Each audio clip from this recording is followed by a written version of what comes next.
When you're deeply focused on your work, you forget how it looks to others. Unless, like me, you're an agnostic Jew. What you're deeply focused on is Islam, and you've just finished writing a biography of Muhammad. And your audience might be just a little bit nervous. This photo was taken this past summer at the Sheikh Zayed Grand Mosque in Abu Dhabi, and yes, that's me in the middle. I never imagined myself in an abaya, but it was required for entrance, so I reminded myself that clothes do not make the woman, and took a deep breath. There was no bolt from the blue. In fact, it felt almost elegant. And since the mosque is very beautiful, I posted the photo online, only to find that some of the reactions were kind of puzzling. There were Muslims saying basically, "Yay, you've become a Muslim." And then there were Jews saying basically, "Oi, you've become a Muslim." This seemed a rather large conclusion to draw from a snapshot. So the photo evidently invites interpretation, and the question is why? What were the underlying assumptions here? If I were to put this on right now, for instance, is this an act of honor, or is it one of disrespect? Is it a gesture of sympathy, or is it merely presumptuous? Or does it make no difference what I say at this moment, because all you can focus on is the fact that I'm wearing an Islamic headscarf, in which case, why is it so distracting? How this is seen has little to do with me. It's a function of your preconceptions and expectations, and of the agenda that you then attribute to me. And that's a loaded word, agenda. It implies ulterior motives. In which case, let's look at my motives.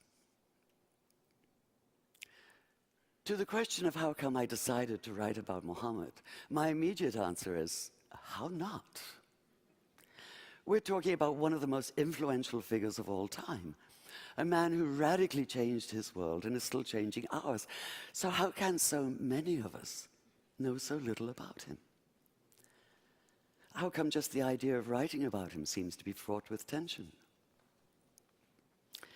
Welcome to my territory, the vast and volatile arena in which politics and religion intersect.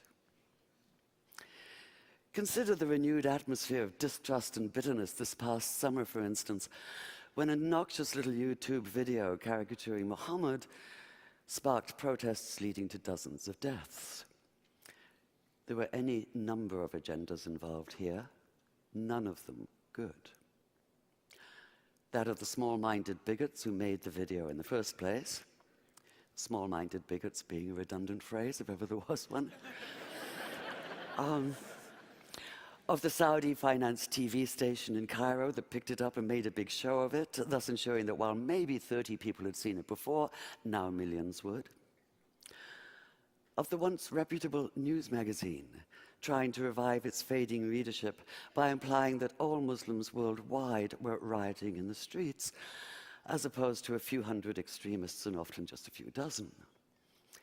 It's amazing what you can do by cropping a photograph. There is the leader of Hezbollah, under attack for his support of the Syrian regime's brutal war against its own citizens, trying to redeem himself as a defender of Islam. And the Pakistan Minister of Railroads, trying to hide his corruption and ineptitude by offering a $100,000 bounty.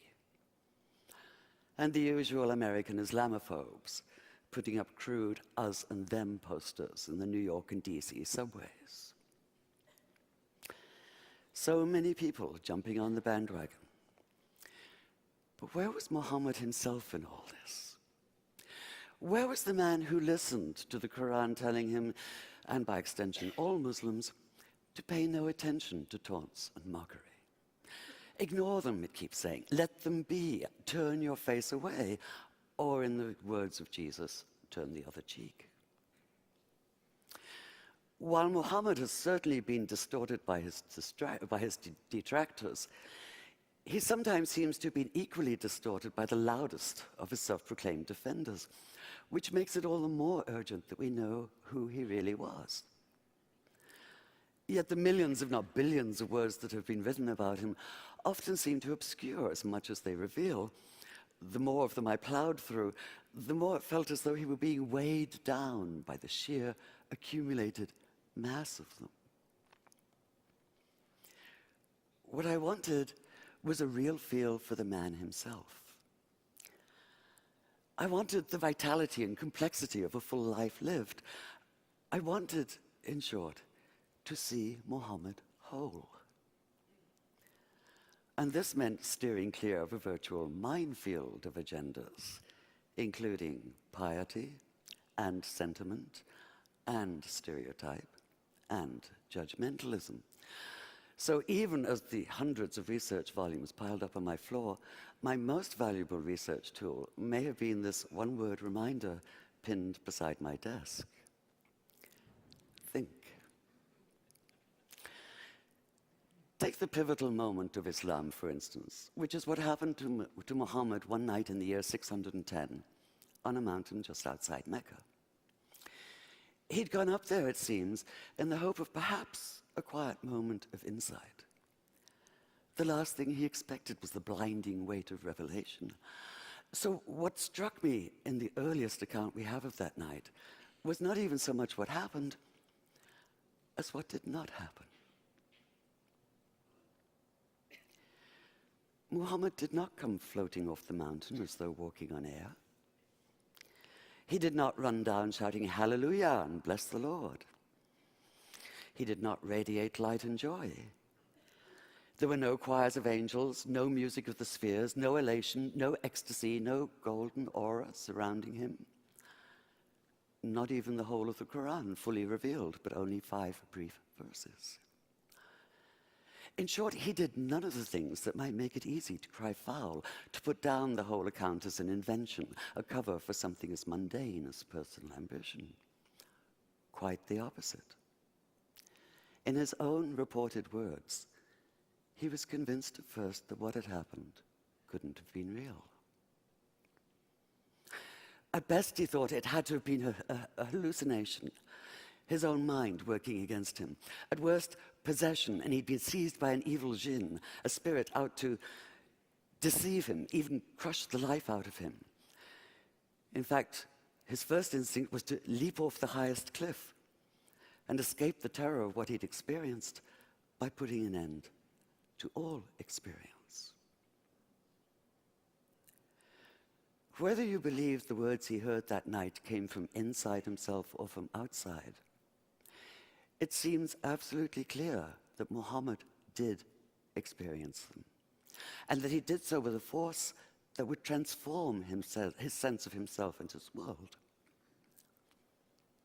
So that initial panicked disorientation, that sundering of everything familiar, that feeling of being overwhelmed by a force larger than anything the mind can comprehend, strikes me as utterly real. It's the only response that makes sense. It's the only sane response, the only human one. And this is what allowed me to begin to see Muhammad not as a symbol, and not even as a subject, but as a man, a complex human being. And to follow the extraordinary arc of his life, from neglected orphan to acclaimed leader, from marginalized outsider to the ultimate insider, from powerlessness to power. One thing I knew from the beginning, however, if I was to do justice to this remarkable story, if I was to bring it alive on the page, it had to be written in good faith. Now, I do realize there may be a certain irony in an agnostic standing here talking about good faith, but there's been so much bad faith in every sense of the term. And we have to get beyond it. All of us.